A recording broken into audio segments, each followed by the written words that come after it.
नैबे भिडिअआ जाबाय 31 तारिखनि स' रायजोफोर बियो बड'लेण्ड जोंहा उदालगुरिनिफ्राय क'क्राझार फैबाय थानायमोन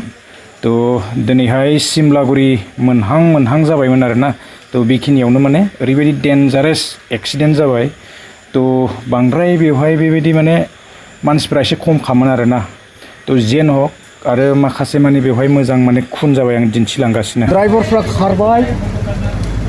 गारिया ओरैबायदि एक्सिडेन्ट खुन जादों मानसिफ्रा आंबो गारियावनो दङमोन नै एकदम ओरैबायदि डेन्जार जाथाय जाबाय गारिया उनथिंजाय ब्रेक खालामबाय थादोंमोन खुनुरुखुम बासिबाय आरोना रायजोफोर ओरैबायदि डेन्जार घटना उपाय गैया दिनै माने थैबाय बेबायदि सानना लादोंमोन आरो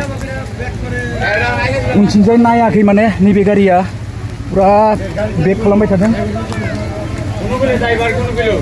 ड्राइभारफ्रा खारबाय सिगांनि ग्लासआ पुरा माने थांजोबखादों आरोना बेवहाय ओरैबायदि माने भुलाव एक्सिडेन्ट थ' मा बुंनो बड'लेण्डआ थिगैनो फैबाय थादोंमोन नाथाय बेवहाय नायालाबानो माने बै ट्राकआ फासयबाय थादोंमोन आरोना थ' बेवहाय एक्सिडेन्ट जाबाय नै बेबायदि फासयबाय थादोंमोन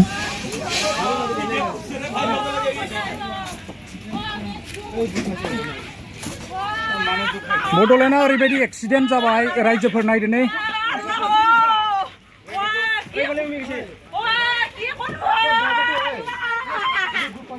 ड्राइभारा खारबाय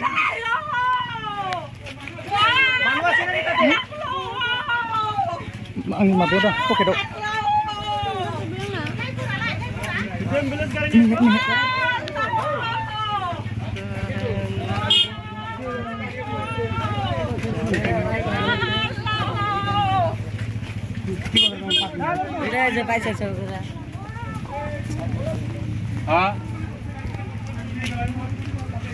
ट्राकआ उनथिंजाय फासयबाय थादोंमोन